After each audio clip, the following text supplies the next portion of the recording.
Thanks for staying with us. The issue of online shopping retailers in South Africa versus what some have called disruptors at international brands has been going on for quite some time now. I think you look about local retailers, for example, having accused these international brands of anti-competitive practices in some instances. These prices, when one looks, for example, at some of the international brands, may be lower, but this may have serious implications for the economy as well as jobs. Let's chat about this further now and speak about what impact this has had on South Africa with Michael Lawrence, National Clothing Retail Federation Executive Director, and Etienne Vlok, Southern African Clothing and Textile Workers Union National Industry Policy Officer. Let me thank you both for your time this evening. I'll start with you, Michael. I mean, more and more online players, have entered the market, no doubt shaking up the local landscape. What impact would you say this has had on the economy? We've seen a number of online players. Many of them are local, and there are some very responsible ones from offshore, but we have a concern about the extent to which there are those who have been taking advantage of loopholes. Of course, it's had an effect on the economy, all of it. It's entirely appropriate that our commercial practices change over time as technology changes, as social practices change. But we've got to make sure that everyone's playing off a level playing field. And for you, which would be the biggest area of concerns? Because when one thinks about the loopholes, for example, there's a myriad of reasons and even examples that come to the fore. Well, we've already identified, and as you've introduced it, we'd already identified that the small parcel regime, which had really been introduced, goodness me, almost 30-odd years ago, at the time when nobody knew what a cell phone was or what an internet connection was, and it just existed for occasional parcels, was being taken advantage of to allow millions of parcels to come in. We're also very concerned about SARS' ability to make sure that they monitor and enforce adequately, correctly, efficiently. And we are, of course, very worried about the impact of consumer protection when our consumers cannot get recourse if there's a problem with their purchase. And Etienne, I'm going to come back, Michael, to the issue of SARS in just a moment. But Etienne, when one thinks about, the issue of loopholes and really just closing in on these ones, it's been going on for quite some time now. Is it a reluctance to act, or is there basically no sense of urgency to address some of the issues of concern? Thank you very much. This is an issue that we identified about a year and a half ago, and we said that this is a major area of concern. In that year and a half, we've seen tremendous growth in these online e-commerce retailers. So at this stage, for us, it's a relief that something significantly has been done. We think it's very useful what has been done, and it's now about implementing it successfully. For us, this is a story about jobs. It's a story about supporting local manufacturing and supporting local retailing.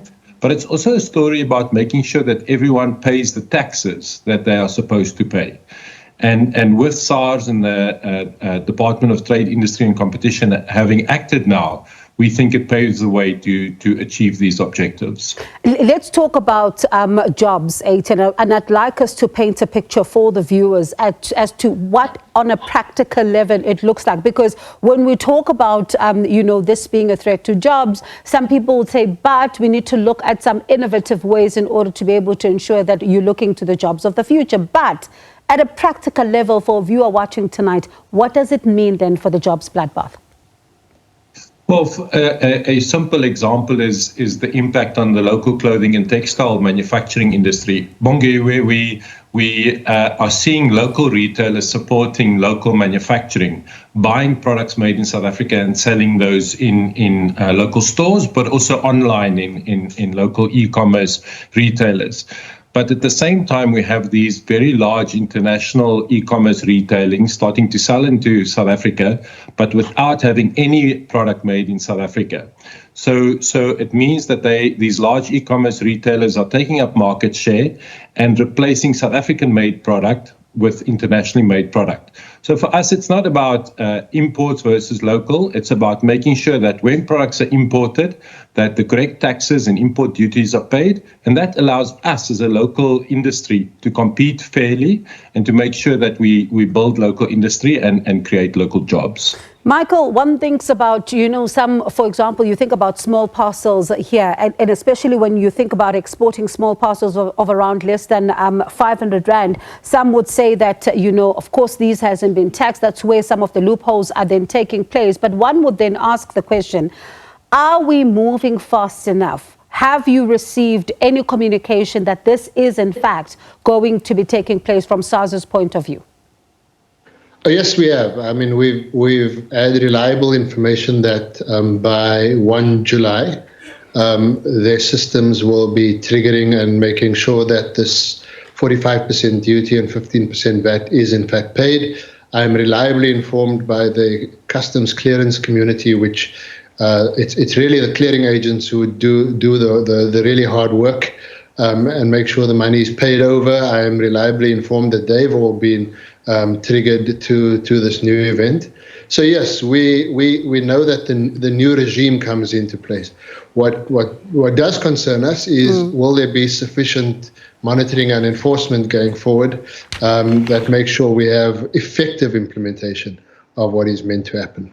And I was going to ask about enforcement, because when you think about, the issue of enforcement, as you say, it may not take place as it should. So what then becomes your proposed recourse to be able to ensure that enforcement does happen?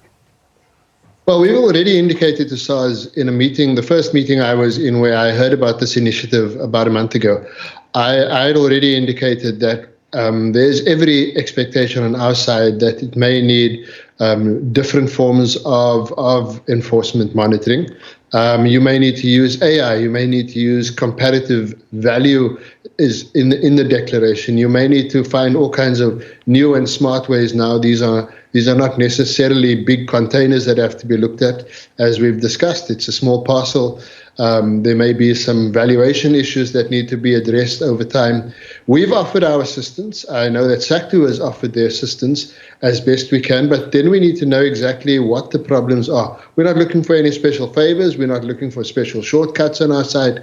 We're looking to make sure that since we have a set of rules, that the rules are in fact applied fairly and across the whole board. Etienne, this lends itself to a broader conversation, and you think about the manufacturing sector, for example. A website, for example, like uzenzele.com is saying that the decline in factory activity underscores a broader economic malaise influenced by both internal as well as external factors. And they're talking about here that there might be a need for strategic interventions. But I wonder, at another level as well, what does it look like when it comes to support for some of these businesses who really need to be standing? Because we've seen what they've had to go through with COVID-19, with the rolling blackouts and all that has been going on. Is there enough support? Bongi, we think there's significant support. Michael spoke about SARS. We've seen a tremendous turnaround in SARS, from the state capture era SARS to a new SARS, which have acted, much more effectively and with real courage and innovation to deal with customs fraud. And that's an area where we've received significant support. We're receiving incentives from the government to help local factories retool to make them more competitive. We've also seen support in other areas, for instance, working capital loans from the Industrial Development Corporation. So yes, there's support, but we realize it's not just about the government supporting us, that us as an industry need to stand together, need to identify problems and need to innovatively solve that.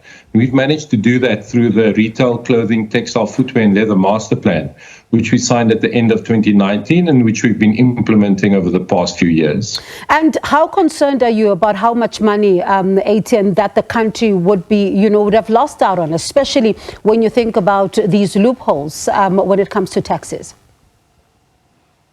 No, it's a significant amount of money. Bongiwe, if you, for instance, compare what China says it exports in clothing to South Africa and what South Africa says it imports from China, there's a great difference, with about 40% of the value being lost. It means we're losing out on several billion rands worth of import duties and taxes in one product category, clothing, per year alone. If If we would be able to get that, it would mean significantly more money for the fiscus, money to implement infrastructure projects, money to provide services to workers, to communities. So we think it's important that we deal with this matter, not just for the sake of jobs, but also to make sure we collect the right taxes. I suppose you will agree then, Michael, especially when we think about how much the country would have lost here in terms of monetary value. Oh, it's absolutely critical. And look, SARS has some data points of what was declared, or which parcels were declared, and they would have some indication already of exactly what was lost on parcels declared. But as Etienne has indicated, our concern extends even to what is not correctly declared or what is completely undeclared in value. And we have the same data set that he has that suggests that the value of product leaving China is declared at much higher than the value of product that lands in South Africa. And that's just so that some importers try to get away with paying less import duty at the borders. And this, of course, as you both say, is quite concerning, and we really need to see, something happen speedily in order to be able to address some of the concerns that have been raised here. But let me thank you both for your time. Do appreciate it. And let's see then on the 1st of July, Michael, if indeed the systems do kick in. And as you say, we are then seeing something happen in this particular regard. That was Michael Lawrence, National Clothing Retail Federation Executive Director, as well as Etienne Vlok, Southern African Clothing and Textile Workers Union National Industrial Policy Officer.